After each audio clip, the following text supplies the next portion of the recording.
Hi, I am Deepak Tiwari. I welcome you all on YouTube. मेरे सभी सुनने वालों को मेरा प्यार भरा नमस्ते। कैसे हैं जी सभी लोग? आई होप आप लोग अच्छे होंगे और आप लोगों की पढ़ाई बड़े जोरों शोरों से चल रही होगी। कैसे हैं सब, है ना? और कैसे हैं जी?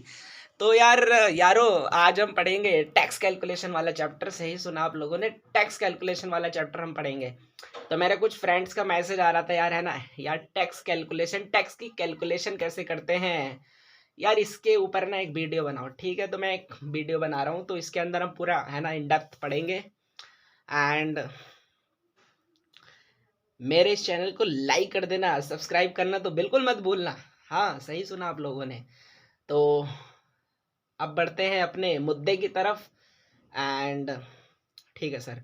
तो जब भी मैं टैक्स कैलकुलेशन की बात करता हूं, तो हमारे हिंदुस्तान के अंदर जब भी इनकम टैक्स की कैलकुलेशन की जाती है, दो फैक्टर को माइंड में रख करके की जाती है। वो दो फैक्टर कौन से हैं सर जी? वो दो फैक्टर हैं types of person, types of income. अच्छा, मैं आगे बढ़ने से पहले आप लोगों को एक इन्फॉर्म कर देता हूँ।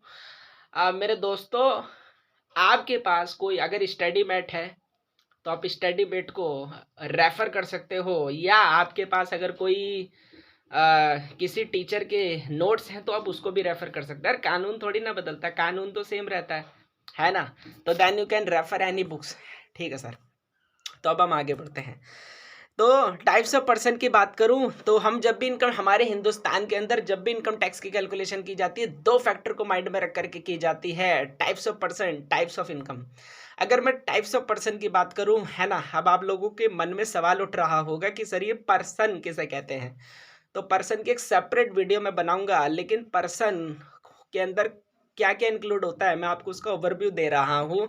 Please listen be carefully. ठीक है सर।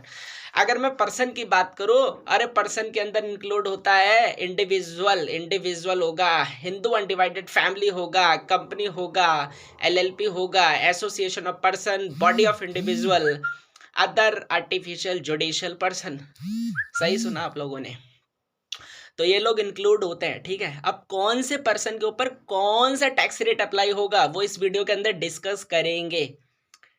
तो ये था टाइप्स ऑफ पर्सन से रिलेटेड। इसी प्रकार टाइप्स ऑफ इनकम पे हम बात करते हैं। जब भी मैं टाइप्स ऑफ इनकम की बात करूं, तो पर्सन में, यानी कि टाइप्स ऑफ इनकम की बात करूं, तो अलग अलग प्रकार की इनकम होती है। आप लोगों ने सुना होगा ना, कैजुअल इनकम होती है ना, जो मतलब कैजुअल इनकम, कैजुअल इनकम के ऊपर कौन सा टैक्स रेट अप्लाई होगा। इसी प्रकार आप लोगों ने सुना होगा ना, क्या कहते हैं, कैजुअल इनकम हो गई। और इसी प्रकार अगर कोई ब्लैक मनी है तो ब्लैक मनी के ऊपर कौन सा टैक्स रेट अप्लाई होगा। तो all concept will be discuss in this video. Please see video till the last. And आगे बढ़ते हैं अब। तो मैंने क्या बोला, types of person, types of income. अगर मैं टाइप्स ऑफ पर्सन की बात करूं, मेरे दोस्तों याद रखना, इन दोनों के बीच में डिफरेंस बता रहा हूं। अगर मैं टाइप्स ऑफ पर्सन की बात करूं, आप लोगों के मन में सवाल उठ रहा होगा कि सर ये जो टैक्स रेट्स गिवन होते हैं, ये फाइनेंस एक्ट में गिवन होते हैं या इनकम टैक्स में गिवन होते हैं। तो मैं आप लोगों को बता रहा हूं। पहला देखो, जो टाइप्स ऑफ पर्सन होते हैं, टाइप्स ऑफ पर्सन के ऊपर जो टैक्स रेट लगेगा वो टैक्स रेट फाइनेंस एक्ट में गिवन होते हैं, इनकम टैक्स में गिवन नहीं होते। लेकिन अगर मैं बात करूं टाइप्स ऑफ इनकम पे, तो टाइप्स ऑफ इनकम पे जो भी टैक्स रेट अप्लाई होंगे वो फाइनेंस एक्ट में गिवन नहीं होते, वो इनकम टैक्स में गिवन होते हैं। तो इसलिए आप लोगों ने अगर थोड़ा ध्यान दिया होगा कि जो टाइप्स ऑफ पर्सन होते हैं उनके ऊपर जो भी टैक्स रेट अप्लाई होता है उसका कोई सेक्शन नहीं होता। लेकिन अगर मैं बात करूं टाइप्स ऑफ इनकम की, तो टाइप्स ऑफ इनकम के ऊपर जो भी टैक्स रेट अप्लाई होता है वहां पर सेक्शंस होते हैं, क्योंकि यहाँ पर इनकम टैक्स अप्लाई होता है, फाइनेंस एक्ट नहीं होता। तो वहां पे सेक्शन होता है और यहाँ पे सेक्शन नहीं होता। ठीक है सर। अब हम आगे बढ़ते हैं। ठीक है सर। अगर मैं टाइप्स ऑफ पर्सन की बात करूं, तो टाइप्स ऑफ पर्सन के ऊपर जो भी टैक्स रेट अप्लाई होगा वो कहाँ गिवन होगा, वो फाइनेंस एक्ट में गिवन होगा। कहाँ गिवन होगा? फाइनेंस एक्ट में गिवन होगा। तो जैसे कि हमारे हिंदुस्तान के, है ना, जो भी फाइनेंस मिनिस्टर है, वो फाइनेंस मिनिस्टर एक बिल बनाते हैं जिसे हम फाइनेंस बिल कहते हैं। एंड उस फाइनेंस बिल को प्रेजेंट किया जाता है इन द पार्लियामेंट, एंड जब वो अप्रूव हो जाता है तो वो फाइनेंस एक्ट बन जाता है। तो जब भी वो फाइनेंस एक्ट बन जाता है तो वो नोटिफाई हो जाते हैं इन ऑफिशियल गैजेट, है ना, तो फिर वो यूज किया जाता है। ठीक है सर।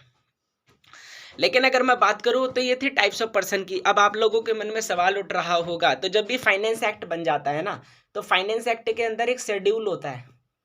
फाइनेंस एक्ट के अंदर शेड्यूल होता है, शेड्यूल के अंदर 3 पार्ट होते हैं, part A, part B, part C. जो पार्ट ए होता है उसमें पिछले असेसमेंट ईयर के टैक्स रेट्स गिवन होते हैं। जो पार्ट बी होता है उसमें टीडीएस के रेट गिवन होते हैं, एक्सेप्ट टीडीएस ऑन सैलरी। सही सुना आप लोगों ने।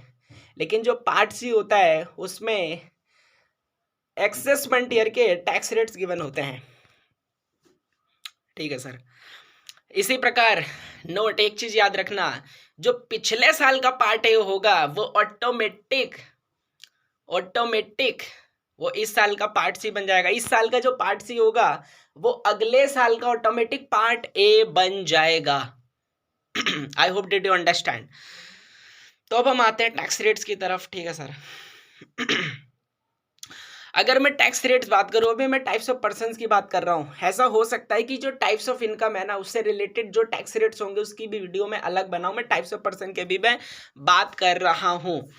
तो अगर मैं टाइप्स ऑफ पर्संस की बात करूं तो पहला मेरे दोस्तों याद रखना, tax rates for individual, Hindu undivided family, association of person, body of individual and artificial judicial persons.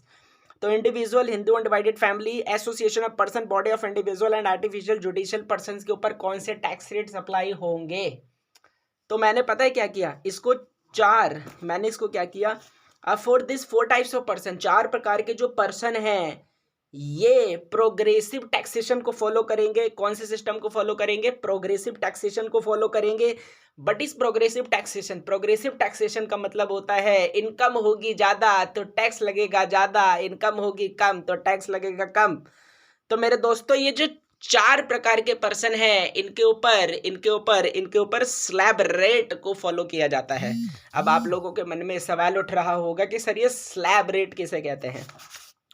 तो स्लैब रेट बेसिकली कुछ नहीं होता, मतलब स्लैब रेट क्या होता है, जैसे स्टेप 1, स्टेप 2, स्टेप 3, ऐसे ही इसको स्टेप वाइज में डिवाइड कर दिया, उसी स्टेप को स्लैब कहते हैं। Slab 1, slab 2, slab 3। ये जो स्लैब 1 है वो किसके लिए लगता है, बड़े ध्यान से सुनना। ये जो स्लैब 1 होता है ये एप्लीकेबल होता है for resident male, resident female जिनकी उम्र 60 साल से कम है।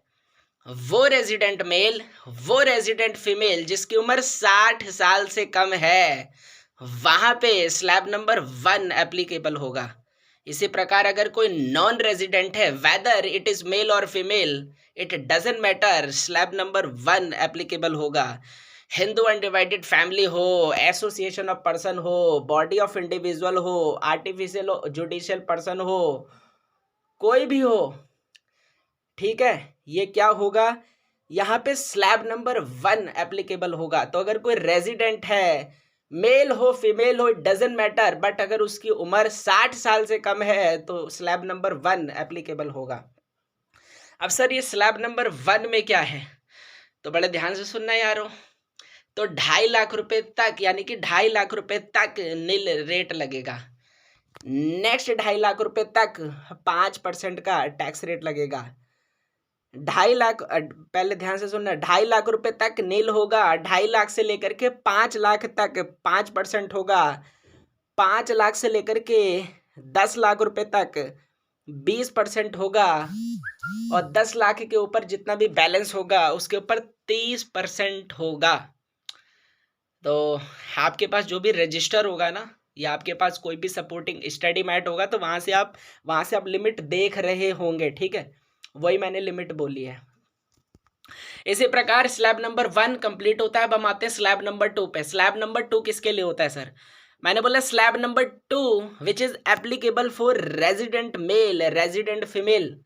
ध्यान से सुनना, जो स्लैब नंबर 2 होता है वो रेजिडेंट मेल और रेजिडेंट फीमेल के लिए एप्लीकेबल होता है जिनकी उम्र 60 साल या 60 साल से ज्यादा है।